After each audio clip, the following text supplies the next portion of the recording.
Hi, it's me. My name is Peter. I run the Believe English webpage. I am from the United States, and now I live in Japan where I teach. In the United States, I taught English in public high schools near Washington, D.C. for about 15 years. And now I'm teaching at universities in Japan. I teach English, and my classes just started this week, which made me think about listening. One of my classes is a listening class. And as classes begin, you get an idea of how many people are really listening to you, and when they come to class, what they think they're doing. I see some people getting on. Hi, welcome. I'm Peter. I run Believe English. I taught high school English. I taught English in American high schools, and now I teach English at university in Japan. And my classes have just started. So one of my classes is a listening class. Hi. And as the class began, I noticed something. This is the setup I had in the room. It's a really big room for a really small class. And so I put some of the desks in front of the room in kind of a circle to try and get everybody to come and sit in the front of the room and be part of this class. Instead, what happened as people came into the classroom is everybody sat in the back of the class. And I asked the class to think about that, about listening. What does it mean if you walk into a room and you see the teacher in the front of the room, and you see the teacher's books on this desk, and you see a small circle of chairs, and then you go and you sit in the back of the room? What are you saying? What are you listening to? And I suggested to my students that part of listening is listening with your eyes, looking and seeing. And if you walk into the room and you see a small circle of desks in the front of the room, you don't really need to ask. You should kind of know. That's where we're going to sit. And if you don't sit there, you're sending a signal to the teacher and to yourself. And this is true whenever you sit in the back of the room. You're telling the teacher and you are telling yourself, I'm not listening. I want to be somewhere else, outside of this room. And that doesn't seem like listening because it's not about our ears, but it is about listening and about paying attention. So I want to talk a little bit about listening, I hope for about 10 minutes, and then I hope you guys have lots of questions. I'm Peter. Hi, everybody. Nice to meet you too. I'm from the United States, and I teach in Japan, in universities. And one of my classes is a listening class. And we spent the first class this year talking about kind of a bigger listening picture. And the big picture is, and this is about if you come into the classroom and you sit in the back of the class and not in the front of the class, who are you really listening to? Are you listening to me, the person who's speaking, the teacher, or are you listening to yourself, to what's going on inside of your head? And I think if you're sitting in the back of the class, you're not listening to me. I'm in the front of the class. Sitting in the back, you're showing me and you are showing yourself that you're not listening. You're somewhere else. You don't want to be there. And that's okay. It's very human. It's very normal. And that's what I would do too when I was a student. I would sit in the back of the class. But that meant I wasn't really listening. And so the one thing we got to teach ourselves is to help ourselves be real listeners. That means showing the other person and showing ourselves that I am listening to you. I'm not thinking about after I do the live stream, I'm going to take a bath or I'm going to watch a really funny movie. That's after the live stream. I'm not thinking about that. I'm thinking about here right now. I'm talking to you, and I think and I hope that you are listening to me. And if I'm a listener, I need to show you that. And one way to do that is to be close. When you're listening to somebody speaking another language, you need to think about what's going on inside of your head. Whoops. So if I'm speaking English, you really want to listen to English in English. If I say, my name is Peter, and you are thinking, tenchu la Peter, you're not listening to me. You're listening to yourself. I'm using English words, and your brain is busy translating those words into Vietnamese, which means you're listening to your brain, to the dictionary in your brain, and you're not listening to what I'm saying. Because I didn't say, tenchu la Peter, or tentoi la Peter. I said, my name is Peter. So you really want to focus and listen to English in English. Even if you don't understand the English, that's okay. Because you do understand the person. There's a person, happens to be me right now, talking to you. And you want to show me that you are listening to me, not to Google Translate. If you don't understand, if I'm speaking too fast, you can be an active listener. You can take charge. You can slow the speaker down. That's me in this case. You don't have to say, I don't understand, or can you speak more slowly? Do something a little more positive to show that you are listening. Repeat some information. If I say, hi, my name is Peter, you can say, hi, Peter. Now I know that you're listening to me, and you heard me say my name, and you stopped me. I was going, blah, blah, blah, blah, blah, and you stopped me. Hey, hi, Peter, and I stopped. So you have slowed the conversation down. You slowed me down. And now bring me slowly back in. Ask for some clarification. Hi, Peter, is that your whole name? Hi, Peter, are you the teacher? Hi, Peter, where are you from? You can ask for details. Each one of these kinds of questions stops me from speaking more, and it gives you control of the conversation. If you ask these questions, you can control how fast I speak to you. And you kind of know what kind of answer I'm going to give you. If you ask me, where are you from? You know I'm going to say a country name. I'm from, or a city name. I'm from America. I'm from Washington, D.C. I'm not going to say something like the price of bananas doubled last year, right? So you're not totally confused. You know what to expect. And that's a kind of listening. I'll show you a little more clearly. If I say something like, I like donuts, and you don't really hear me, don't tell me I don't understand. If you say, I don't understand, I'll say, you don't speak English, and I will stop talking to you. Tell me something that you do understand. Tell me something that you heard. Even if you don't know what the word means, let me hear the sound. Maybe you heard the word like.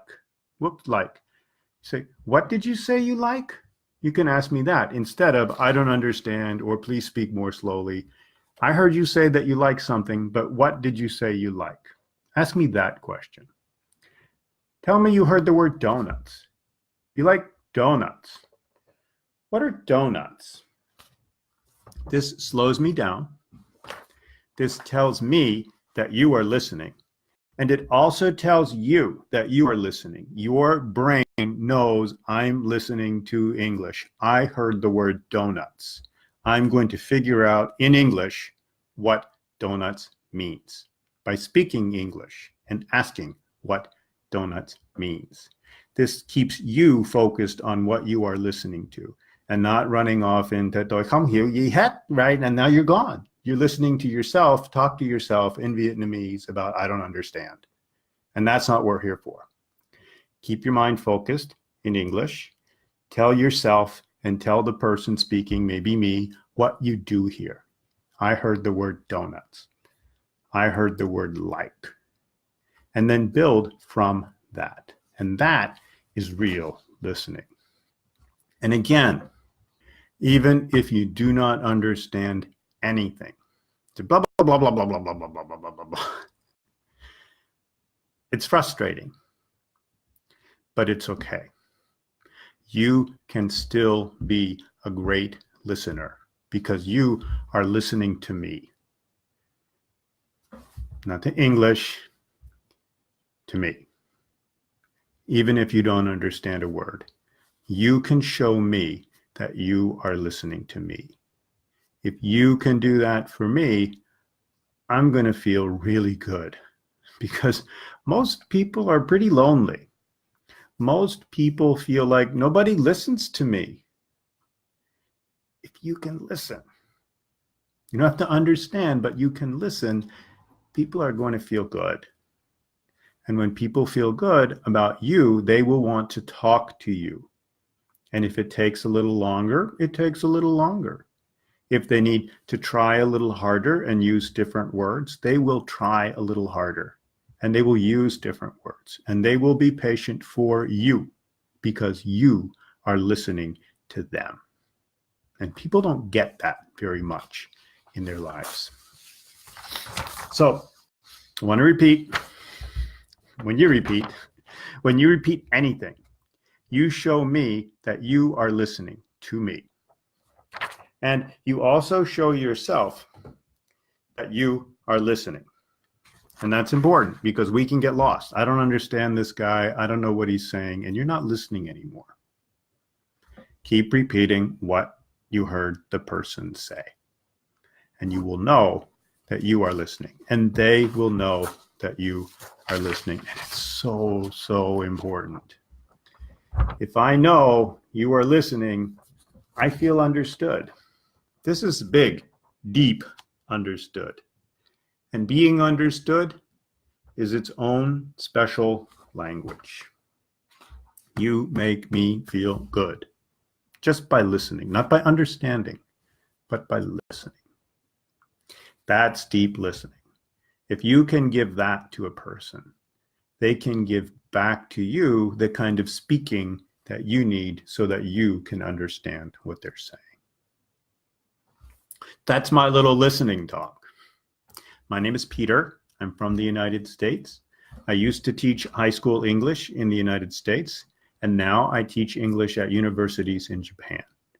My classes just started, and one of my classes is a listening class. And I spent some time this week and just now with you guys talking about the importance of really, really listening, like deep listening, or emotional listening, and about being clear with yourself.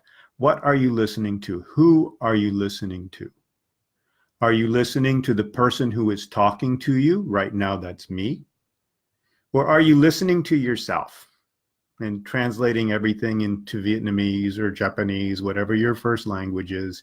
If you're doing that, you are not listening to me because I am speaking English. So take it all in English.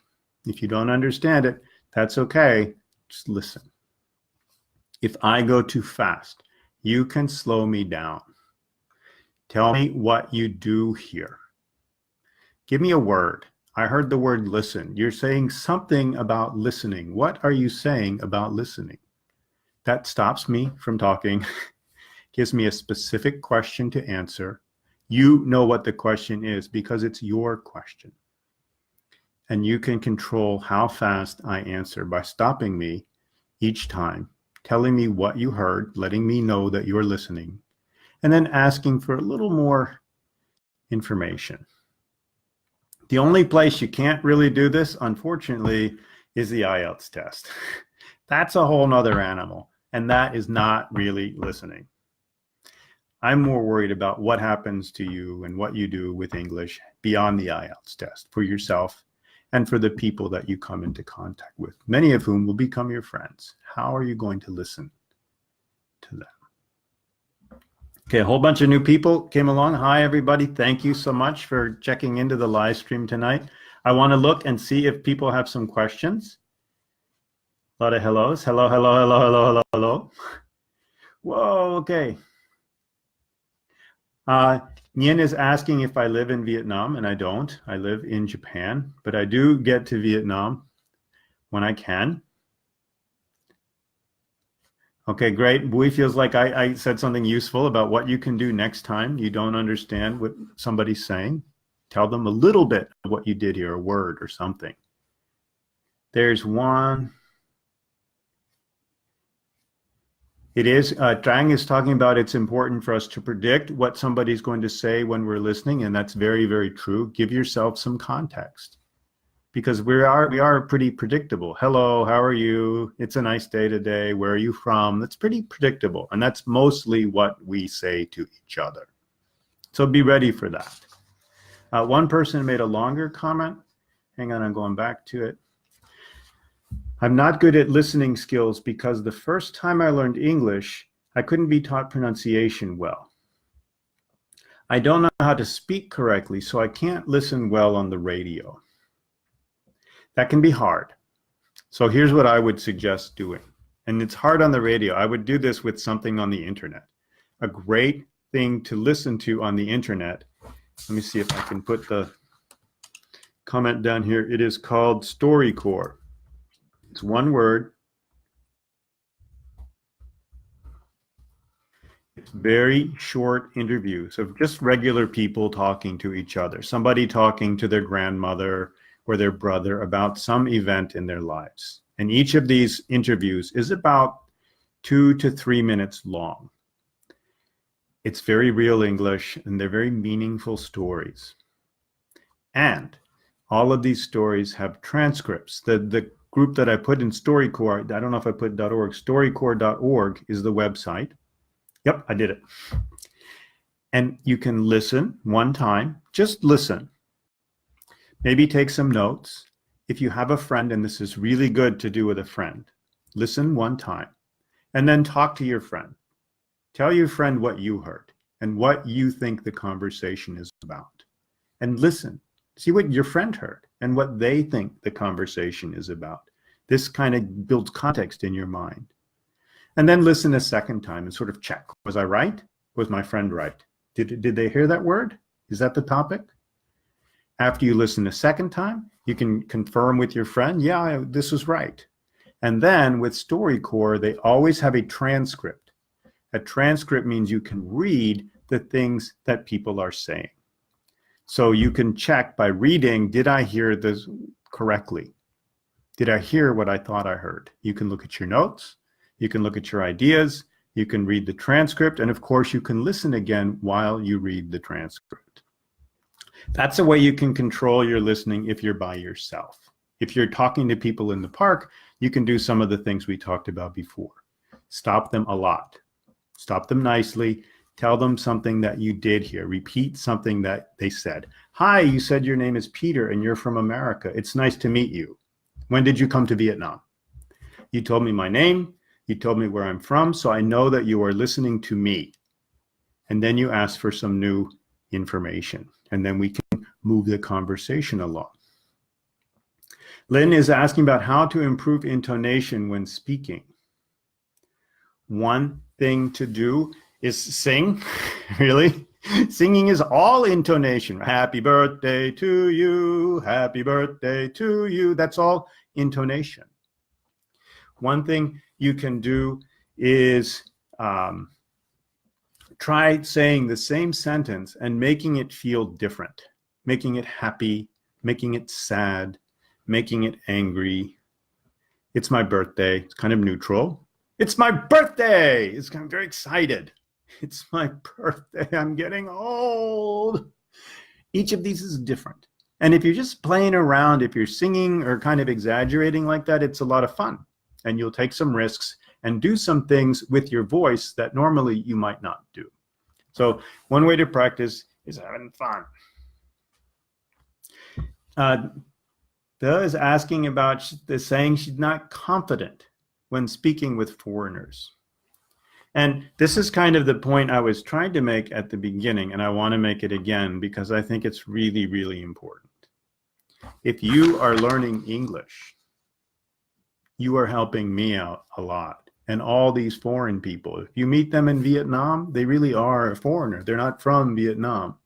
And probably they don't speak Vietnamese, which means they're really alone. And here you come, and you speak a little English, and you're going to go up and talk to this stranger. And that can be really scary, but you're still going to do it. You're going to go up to this stranger and say hi in English. And that's really, really kind. You don't have to come up to me and say hi to me. You have friends, you have a family, you have a life in Vietnam. You have things to do. You can go out with your friends, you can have a lot of fun, but you're going to take some time to talk to me. That's really kind. And that's what really matters. We don't have to have a complicated conversation. What a foreigner needs is somebody to be kind to them. And that is what they will remember when they go back home. They say, people in Vietnam were so nice to me. They all tried to say hello. They came up to me. They talked to me. They made me feel welcome. So if you are willing to talk to a foreigner, I would feel so good, confident. I would feel really good about what I'm doing. You're doing a really good thing. And it's English, it's not a test. It doesn't matter how well you speak English. It matters how well you treat other people. And if you can go up to a stranger and say hello and talk to them in whatever kind of English you have, you are treating somebody really, really well. And that's something to feel good about, something to feel confident about. I'm doing something good for another person. Nothing to be ashamed of. Go for it. Okay. Thank you. I'm Peter. I'm from the United States, and now I live in Japan, where I teach English in universities. I've been talking about listening. Some people, oh, hi, Ruby. I see a student from when I taught him English in high school in America. She's on there. Hey. A couple people asked me earlier some pronunciation questions. So I'm going to answer those questions. And if you have some questions, I hope you will ask them too about anything. One person asked me about pronouncing America. America. That's pretty much it.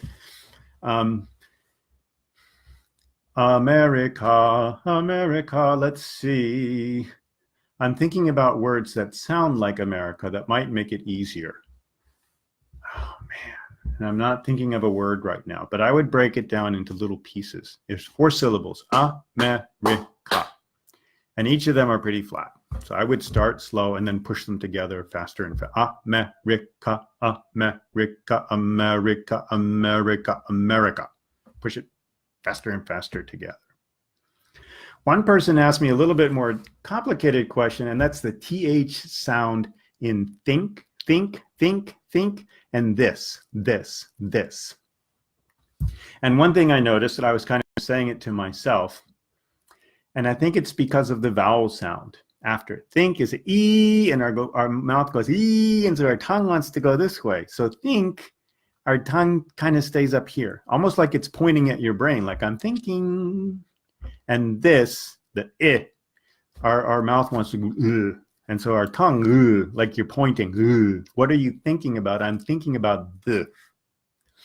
So one thing to explore with think and this is where are you putting your tongue for the TH. With think, you can kind of point it up, think, up towards your brain, and with the, you can kind of point it out at whatever it is you're thinking about. I see another comment question. I usually get stuck while speaking in English and find no words to express myself. How do I improve? Make sure first when you are speaking in English that you are thinking in English. If you get stuck, you can take a long sentence and break it down into 2 or 3 shorter sentences that will be easier for you to produce very quickly. And if you don't have something to say for a minute, just don't say anything. Say, I need a moment to think. And let the other person speak. If you have spoken first and you kind of set the topic, we're going to talk about a book that I like to read, then that person probably will respond and tell you, oh, here's a book that I like to read. And they will start to say some of the things that you are trying to say, and you are trying to figure out, how do I say this? And you will hear the other person basically model it for you. This is The Little Prince is my favorite book. I read it when I first read it when I was 15 years old, and the story was very charming and fantastical and this kind of thing. And then you go, oh yeah, that's what I was going to say about my book. And then you can say it back to me about your book. So one way to improve is talking, slowing down, making sure you start the conversation so that you can get the other person to give you back the same kind of ideas that you are trying to think about how to express. See a couple more comments. How to input vocabulary negatively. One always is not. I'm happy, I'm not happy. I'm angry, I'm not angry. Often with English, we have the un. I'm happy, I'm unhappy. But that's not always true. But you could try it and see what people do. Watch their faces. If you say I'm unangry, people, and you know, okay, we don't say unangry. We say something else. You can think about antonyms. These are words that have the opposite meaning. The kind of book where you would look for antonyms is called a thesaurus. It's a dictionary that shows you words that kind of mean the same thing. Big, large, giant, and words that mean the opposite. Big and then small, tiny. Oh, shoot, what was the word? Anyway, it doesn't matter. So they'll show you those kinds of words. You could practice by taking anything that you know, write a paragraph about something, what I did today, and then write the whole paragraph in the negative, what I didn't do today, what I forgot to do today. And just go through that a few times to teach yourself how to stay in the negative, how to make the verbs negative, what other things have to change if you do make the verbs negative. Tui is asking how to make a conversation really long when I don't have much vocabulary or grammar. One is quality, maybe not quantity. Maybe you don't need a really long conversation. If you're having a nice conversation with a nice person and you really just like being with each other, you can be quiet too. Quiet is okay. You can offer to listen to the other person. And I mean this very seriously. And this is what I started to talk about at the beginning. At the beginning of the video, the live stream, I introduced myself. I'm Peter. I'm from the United States. I teach English in Japan. And one of the classes I teach in Japan is a listening class. And one of the big lessons that I try to teach about listening, and this is how you can make a conversation longer, is we can really show another person that we are listening to them. I'm not listening to English. I'm listening to you. Even if I don't understand you, I'm listening to you. And when people feel that, they feel that they are being listened to, they'll want to talk to you. And they'll take the extra time and make the extra effort to say things in ways that you can understand them. So if you don't have a lot of vocabulary and a lot of grammar, you say something nice, you say something, this is what I'm thinking, and then you ask me, what about you, Peter? What do you think about that? Have you had this experience? Did you eat this or something like that? And listen. As you're listening, you can stop me sometimes and tell me what you heard. So Peter, you said you don't like that because it makes you tired. Why does it make you tired? You tell me what you did hear me say. I don't like that. Whatever. I don't like roller coasters because roller coasters make me tired. I know that you are listening to me. And now you're asking me, why do roller coasters make me tired? And then I will tell you. And then our conversation will get really, really long. So you can do it. And you can do it by listening, giving the other person the chance to be heard. So, oh my gosh, some new comment. Hello, hello, hello, hello. Lots of people. Hello. I love Japan. Woohoo! Japan's a pretty cool place. I know that quite a few people seem to have been able to get over here, and we do have some students from Vietnam as well. I have in my classes right now 3 people on paper from Vietnam. 2 of them haven't shown up in class yet, but one of them did. And last semester I had 2 people from Vietnam.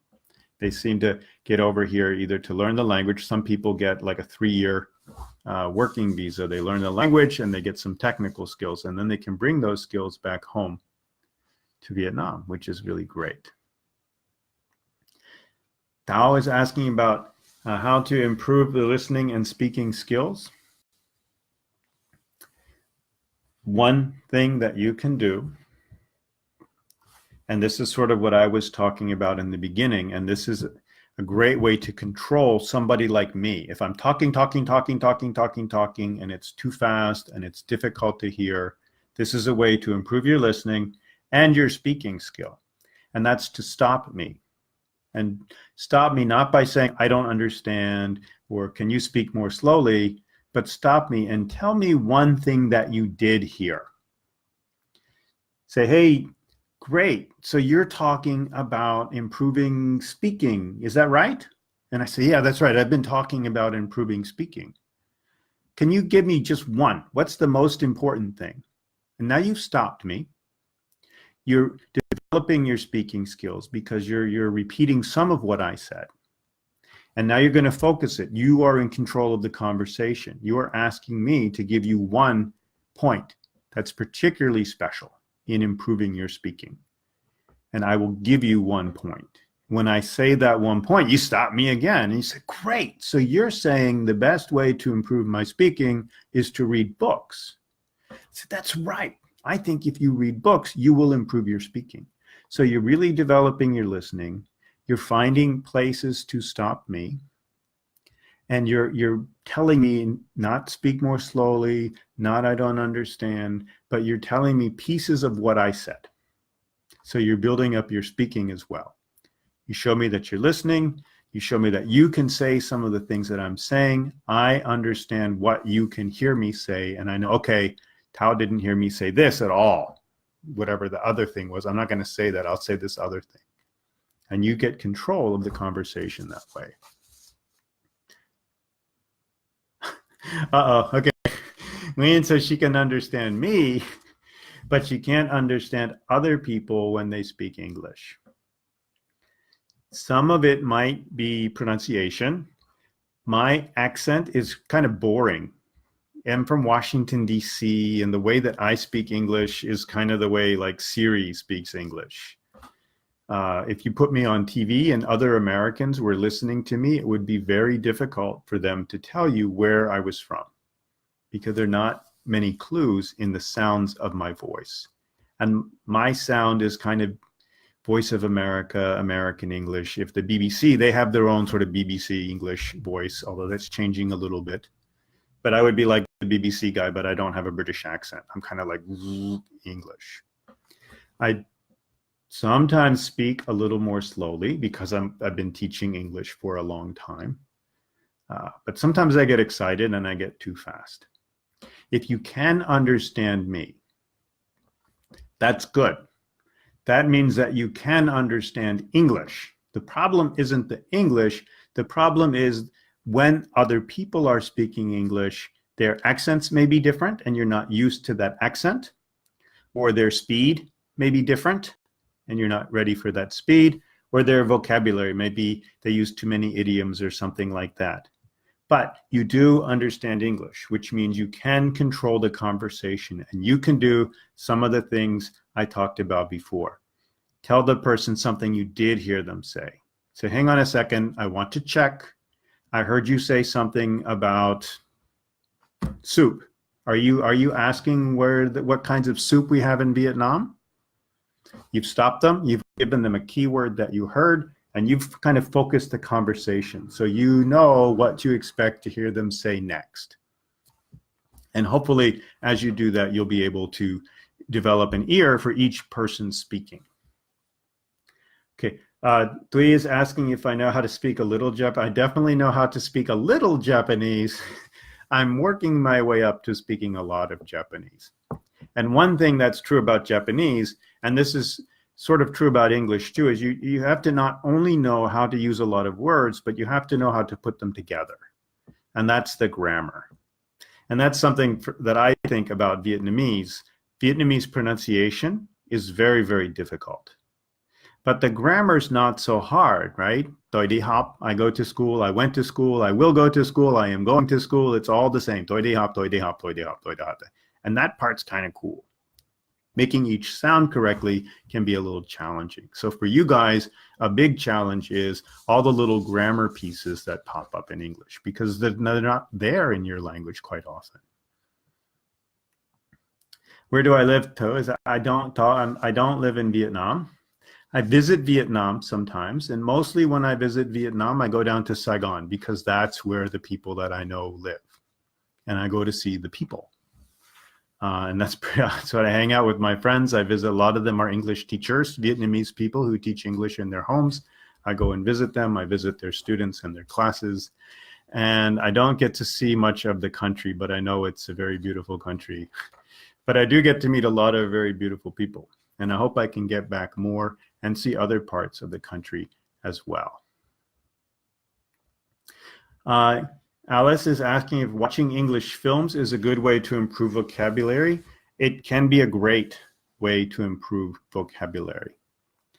I would encourage you to pick the right films, maybe for the kinds of language, depending on what kind of language you want to hear. I would encourage you to watch the films more than once. Some ways to do it is to, not the whole movie because it'll drive you crazy, but pick one scene, like something that's 1 minute long. Watch it with the volume off.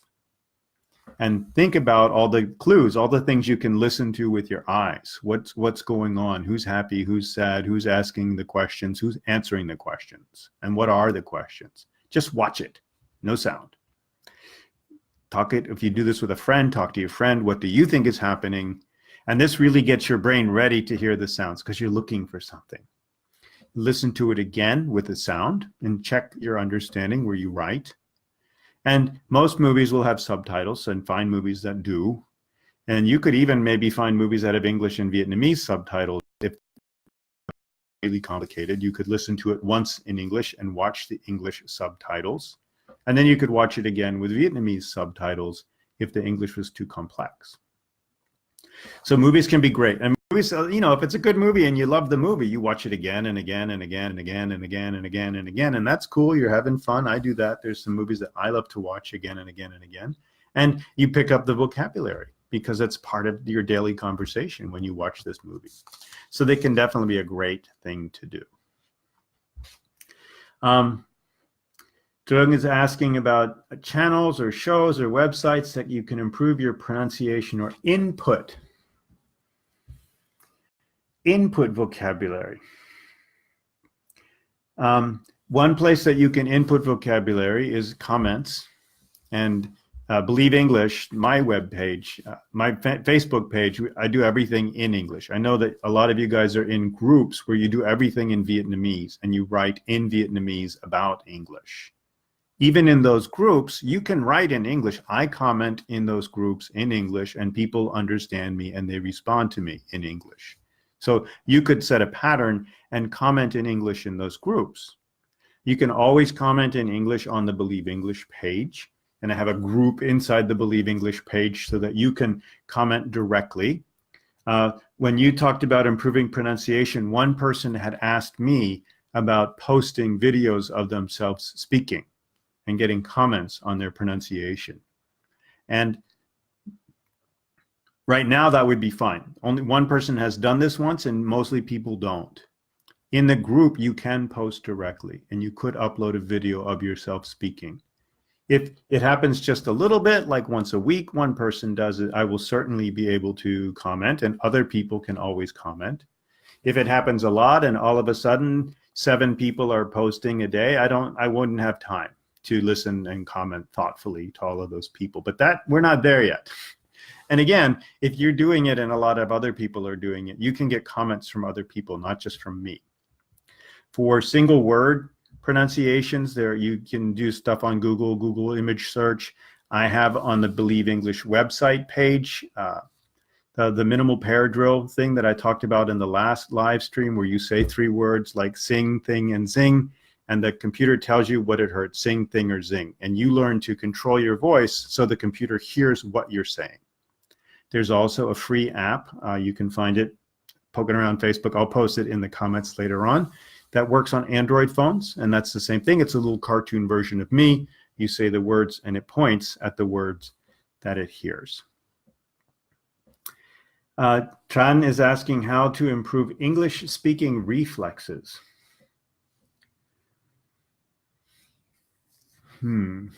Thinking in English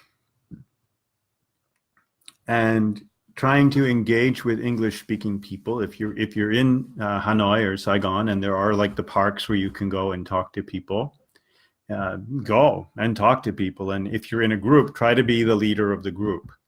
Try to be the one who gets out there first and says, "Hi, we're students at this school, and we're trying to learn English. Can we talk to you for a few minutes?" And have something to say. Be ready for people to say no. And say, "Okay, thank you. Sorry we bothered you. Hope you have a nice visit." Something like that. That's a reflex. Try to find other situations where you could use English. I'm trying to think what businesses I know. And I can't think of answers right now. Airlines, Colin, Japan Airlines or American Airlines, and you can pretend you're from Hong Kong or you're from somewhere else. You could try and only use English, and don't let them know that you speak Vietnamese. And ask them a real question, though. Don't call them just to bother them. But when you have a real question that you want an answer for, you could call them and ask them those questions in English. Hey, Gregory. Do I know any proverbs in Vietnamese? You know, Yagi is asking if I know proverbs in Vietnamese, and I do, but I forget them. I kind of know them when I hear them, and people often give them to me as like a summary of our conversation. This is what we've been talking about. And in Vietnam, when we think about this idea, we always say this. And usually the proverbs are words I don't hear in normal conversation, so they don't really stick in my head. And I've written them down on a piece of paper, and my desk is covered in papers. But I love it. I love proverbs. I love the idea of capturing a lot of wisdom in just a few words. So if you want to throw some Vietnamese proverbs at me, do it. Alice is asking again, the way to study English by watching English films effectively. One thing that I talked about before is watching them in stages. Watch with the sound off. Try to think about what you might be hearing. Watch with the sound on to check what you might be hearing. Watch again with subtitles to sort of confirm what you might be hearing. And what I would really, really, really, really do, if you want, and you should, if you're going to watch the movie, read the book. So find movies like Harry Potter or Twilight that are books also, and read the book. That's how you're really going to develop your English, is reading the book. If you read the book, you'll watch the movie in a much different way. You'll have a much better sense of what's happening in the movie and why, and you'll even get a little bit upset about, hey, this happened in the book and it's not happening in the movie. What's up with that? And you become much more engaged in the movie. And then you can read reviews of the movie and the book on Netflix or YouTube or in Amazon. In the comments section, you can even contribute and give your own ideas. Mai is asking if she should learn British English or American English. Don't know. I mean, I think for you guys in Vietnam, a lot of people are taking the IELTS test. And the IELTS test is British English. I commented on one person's multiple choice question. It was something about like putting your finger out to make somebody work harder. It was an expression I had never heard of. And I said that in the comment. I said, I don't know. I've never heard this expression. I would never say this. I would say this, like pull your leg or something. And this person said, oh, but I saw this idiom in this book. And okay, you did. That's cool. And I checked it out, and they were absolutely right. It was an idiom. It was a British idiom. And I'd never, ever heard it. I hope something like that would not show up on the IELTS test, but it could. So if you're really interested in passing the IELTS test, I would learn British English. Beyond that, you know, and it doesn't, either one, it's still English. You can talk to me with British English. Sometimes I won't understand you. That's okay. You say it a different way. Sometimes you won't understand me. That's okay. I'll say it a different way too. You know, if there's a really strong attraction for you, if the program is really good, if you really, really like Harry Potter, that's British English, and some of the pronunciations are a little different, then you might learn British English. If you like American stuff, then you could learn American English. But the difference is, for you guys, I suppose, in pronunciation, the differences seem really big. From my perspective, when I hear people from England who are speaking English, they sound different to me, but I understand them. And when they hear me speaking English, I sound different to them, but they understand me. So it doesn't change our ability to understand each other. But for you guys, I think it could really freak you out because the pronunciation can be different. I might say character, and the British say something like character. I can't even. Okay, aluminium is what the British would say, aluminium, and I say aluminum. And for you as a learner, that might really freak you out. So I would pick one. I'm going to learn to pronounce things this way. And if Peter tells me I'm wrong, I know I'm not wrong. I'm saying it the British way, and Peter's American, so he wants me to say aluminum. But aluminium is fine, because that's what I learned. And again, for the IELTS, I would worry a little bit about that. Okay, I'm watching in case there's some more questions. I want to repeat for a second who I am. My name is Peter. I'm from the United States. I taught high school in the United States. I taught ESL. This is English for people who immigrated to the United States.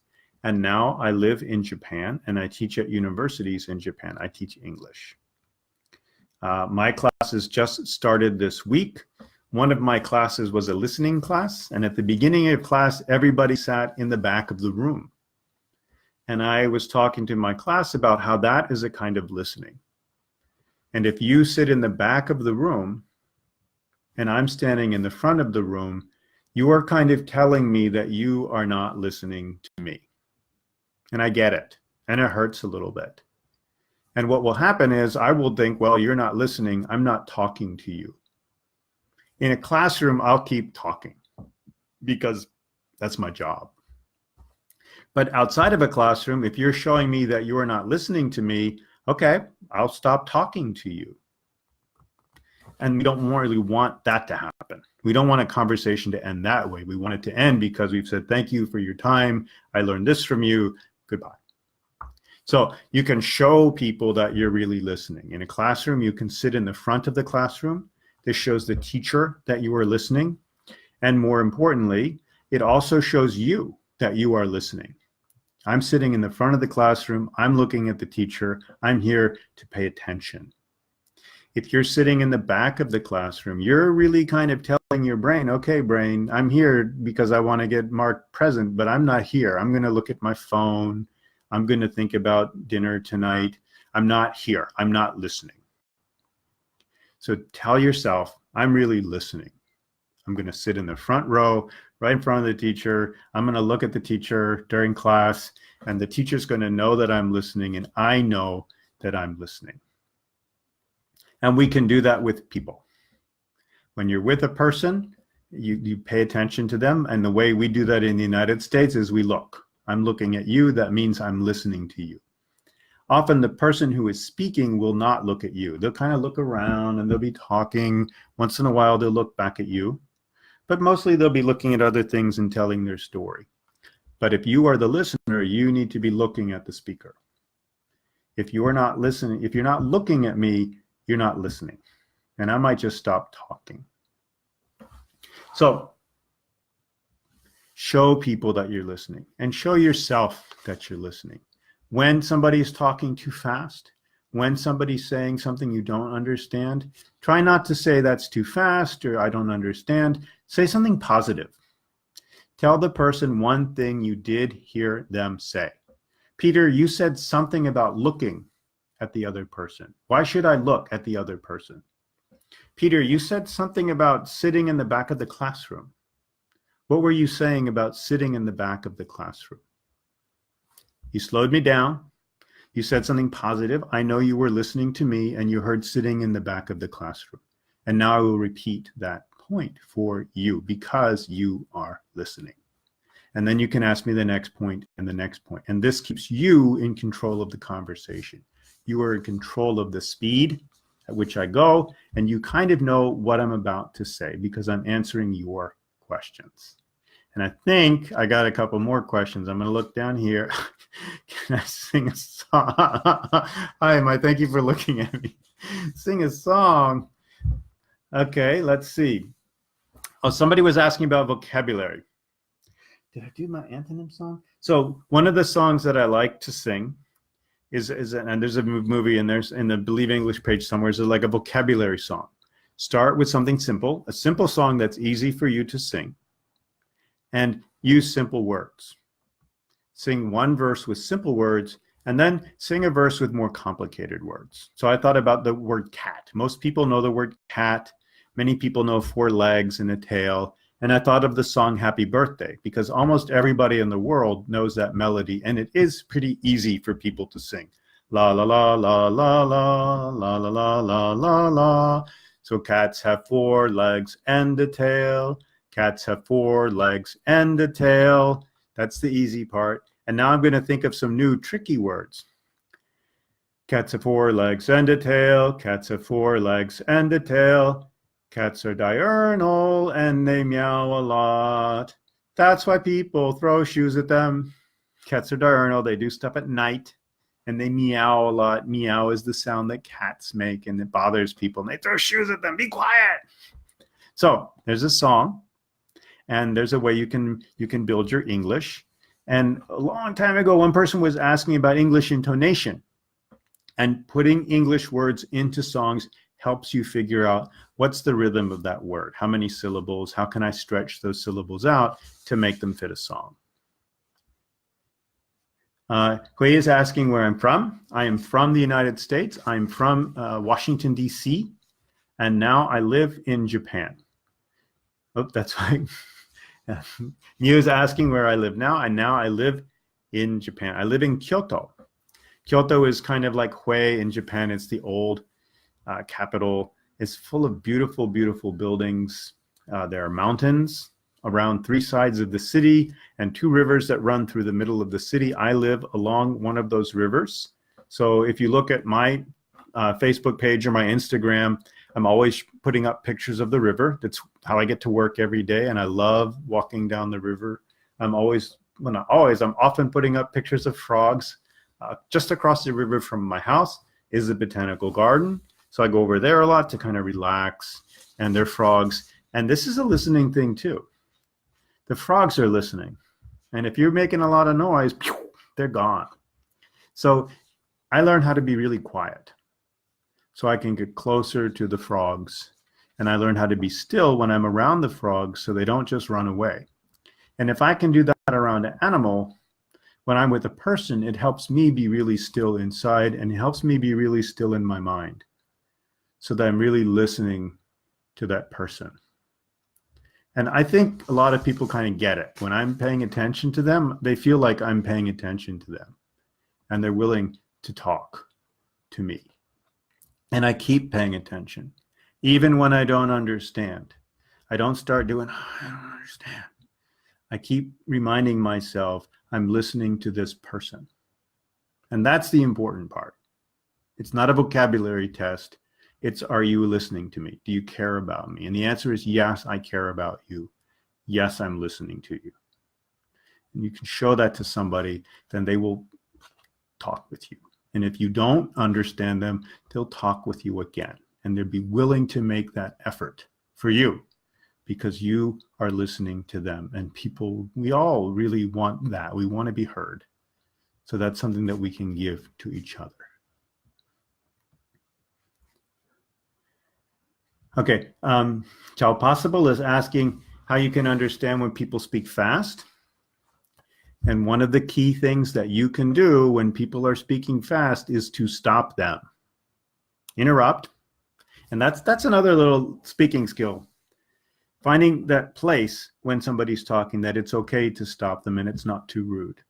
But do interrupt. Interrupt nicely. And don't take the conversation away from me. If I'm talking and you want to hear me, but you want to slow me down, don't take the conversation away from me and change the topic. Tell me something that I said. Peter, you said you lived in Kyoto. Right? I live in Kyoto. Oh my God, he's talking too fast. Oh, Peter, you live in Kyoto. Oh, that's right, I do. You are listening to me. You heard me say I live in Kyoto. Now you ask me a question about Kyoto. You stopped me, so you slowed me down to 0. And now you're going to ask me questions. And you're going to keep me going slowly because you will keep asking me questions. Every time you ask me a question, tell me one thing you did here. You said there's a river in Kyoto. That's right. When do you see the river? I walk on the river every day when I go to work. Oh, you said you go to work in Kyoto. Where do you work in Kyoto? Keep me going slow, but let me know that you are paying attention by telling me something you heard and then asking me for more information. Tui is asking if I can speak Japanese. I can try like hell to speak Japanese. And as long as people want to listen to me, and this is why I get so worked up about listening, I can have a conversation. If somebody does not want to listen to me, they can tune me out because my grammar, my Japanese grammar is not very good. And they can say, you know, I don't know what he's saying. And I'm not going to try to know what he's saying. He doesn't speak Japanese. And they can tune me out. If somebody wants to listen to me, hey, this guy's trying to talk to me. I want to figure him out. Then they can do that. I can do that in Vietnamese too. People kind of know what I'm saying, but they have to listen to my pronunciation. They have to change some things for me. So if they feel like they want to listen to me, they can. And if they feel like they're busy and they don't really want to talk to me, they can shut me out. I don't know what you're saying, goodbye. So listening is super important. And I know that because there are people who do listen to me in Vietnamese and people who do listen to me in Japanese. And I appreciate it deeply. I do. And you can always give that to somebody. You don't have to understand them, what they're saying. You just have to let them know that I understand you, that I'm listening to you and I care about you and what you're saying, and I'm here and I'm listening. And that is the most important thing. I am a teacher. Somebody's asking if I am a teacher. I am a teacher. I taught high school in the United States for immigrants. I taught ESL, people who are coming to live in the United States. They're 14 years old, 15 years old, and they don't speak English. And I taught them so that they could then go on into regular English classes. Excuse me. I also teach in Japan. Now I live in Japan and I teach in Japan. One reason I chose Japan is before I had been working in Asia, and I was working in refugee camps in Hong Kong and the Philippines and Thailand, and it was really sad.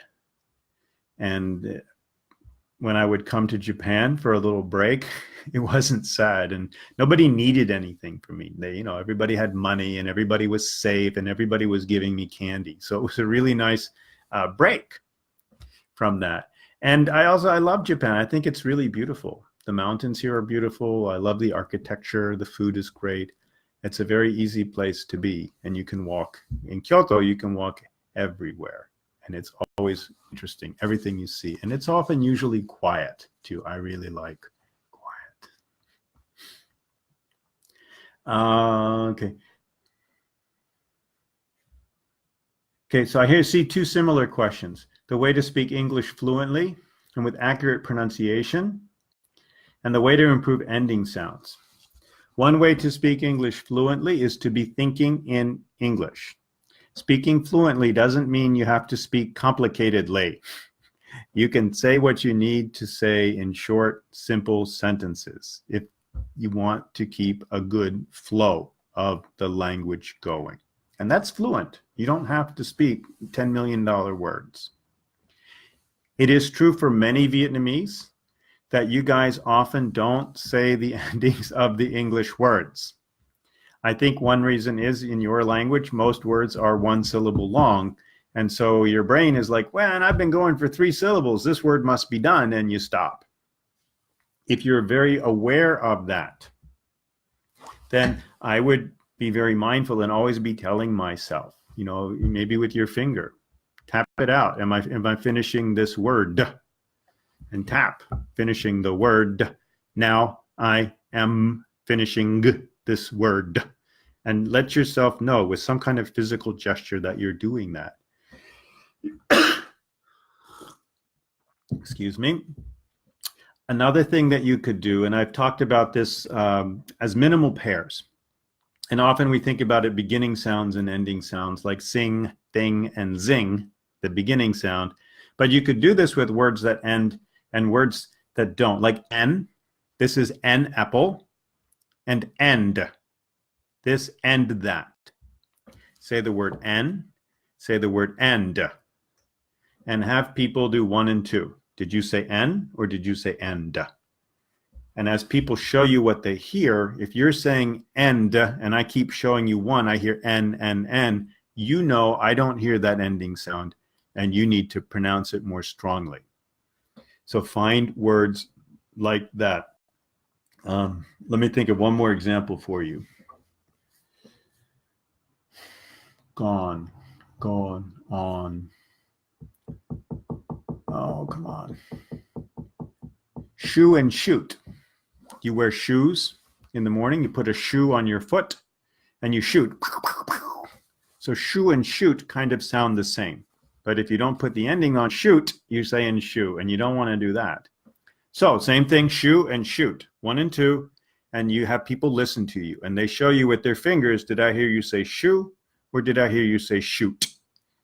And if you keep getting 1, shoe, shoe, shoe, shoe, shoe, you know that I'm not hearing that, and you need to make it clearer. And it doesn't have to be me personally listening to you. It can be anybody listening to you. But the point is that people let you know what they hear. They're not telling you you're saying the word wrong or anything like that. They're just telling you this is what I heard. And you know what you want me to hear. So if you want me to hear shoot and I keep telling you I hear shoe, you need to change the way you make your sound so that when you say shoot, I'm showing you, hey, I heard this sound, shoot. And this thing is called minimal pairs. And I bring it up quite often. If you look on the Believe English page, you'll see it. You can ask me again and I'll try to remember to put it in the comments too. Oh my goodness, there are a whole bunch of comments. Sorry, let me check real quick. Can I tell you about education in Japan?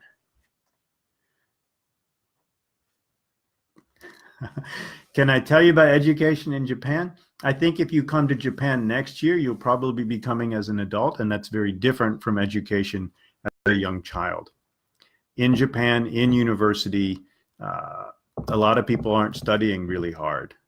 They study very, very hard to pass the entrance exam to get into university, and once they're in university, it's kind of time to relax a little bit.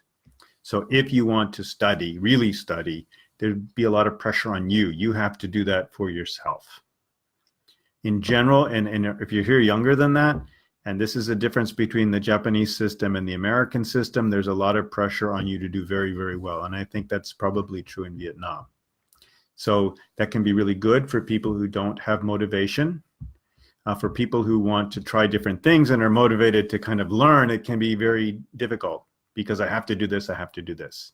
And then university can be very liberating. I can do what I want, and I want to. So if you're coming to Japan to study next year, that's cool.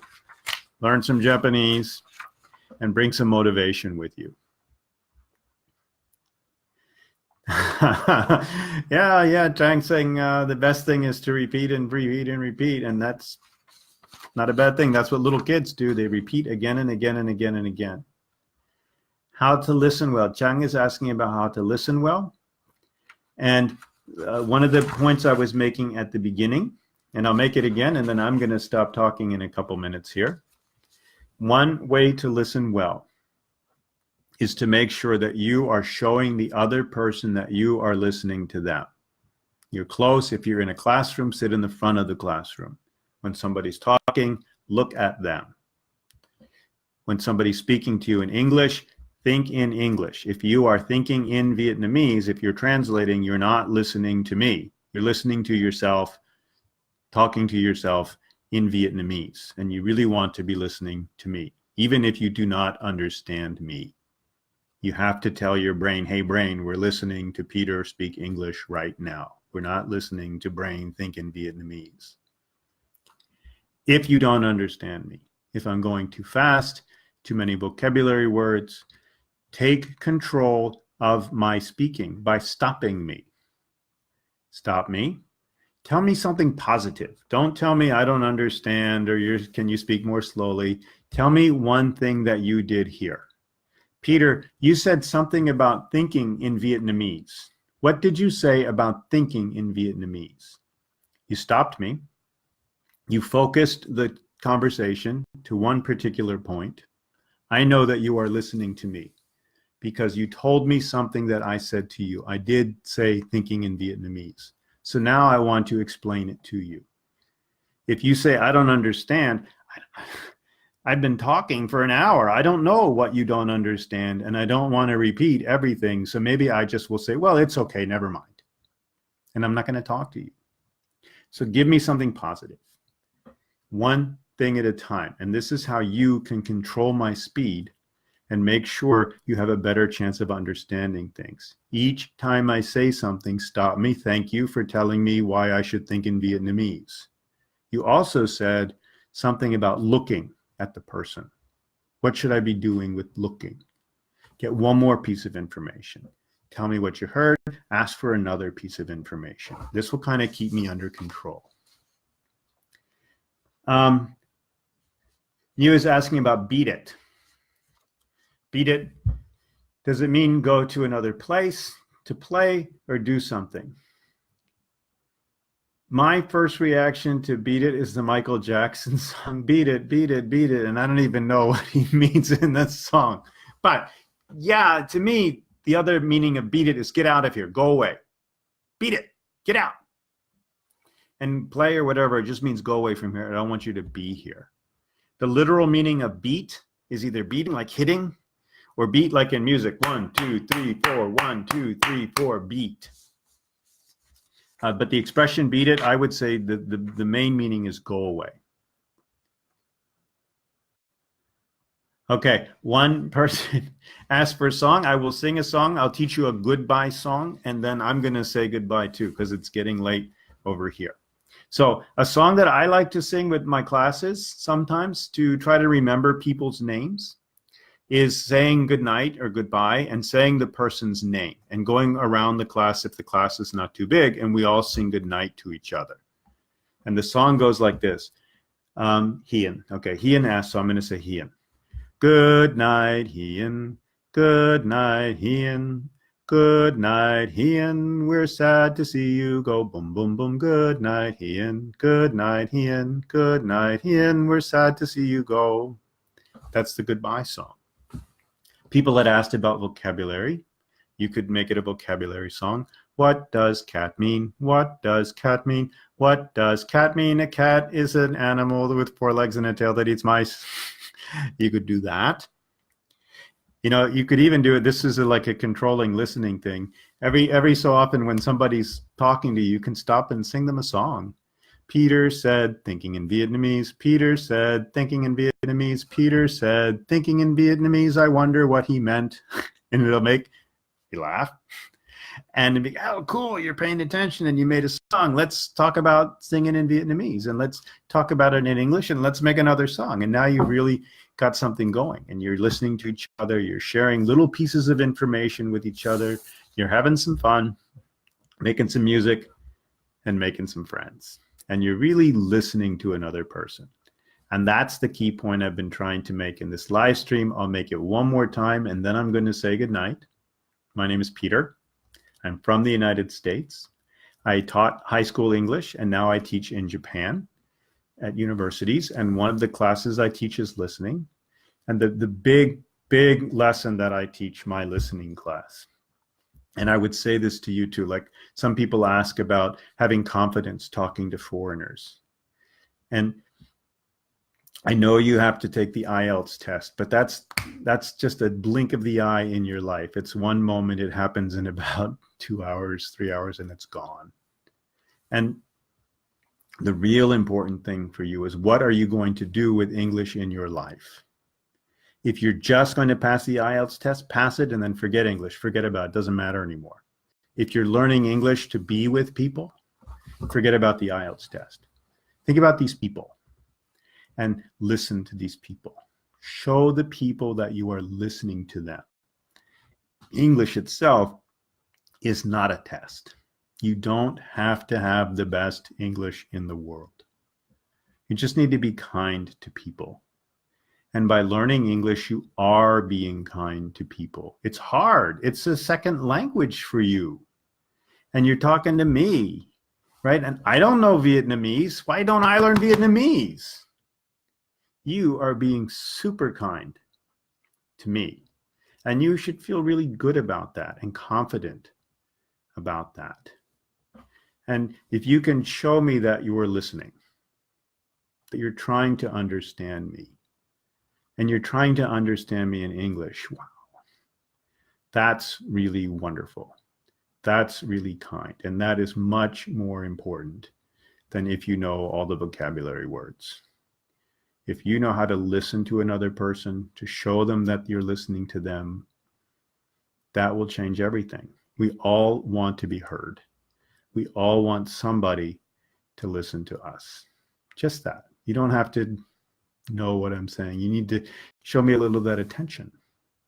And that will take you very, very far. So there's little listening, understanding the vocabulary words. There's medium listening, sort of controlling my vocabulary. And that's something I talked about tonight, interrupting me, telling me one thing that you did hear me say, asking for new information so you can control the speed and the direction of the conversation. And then there's the biggest, most important piece of listening. And it doesn't have anything to do with understanding. It has to do with just showing another person that you're there and that you see that they're there and you're listening. All right. Thank you all so much for being part of this live stream. I really appreciate your taking the time to listen to me. You guys don't really get to talk in this thing. If you do have more questions, please ask them in the comments. This live stream will stay up on the Believe English page, and I will try to respond to all of your questions. And of course, when I do another live stream, I can think out loud again for you to listen to my thoughts. All right. Good night, everybody. Good night, everybody. Good night, everybody. I'm sad to see you go. Boom, boom, boom. Good night, everybody. Good night, everybody. Good night, everybody. I'm sad to see you go. Boom, boom.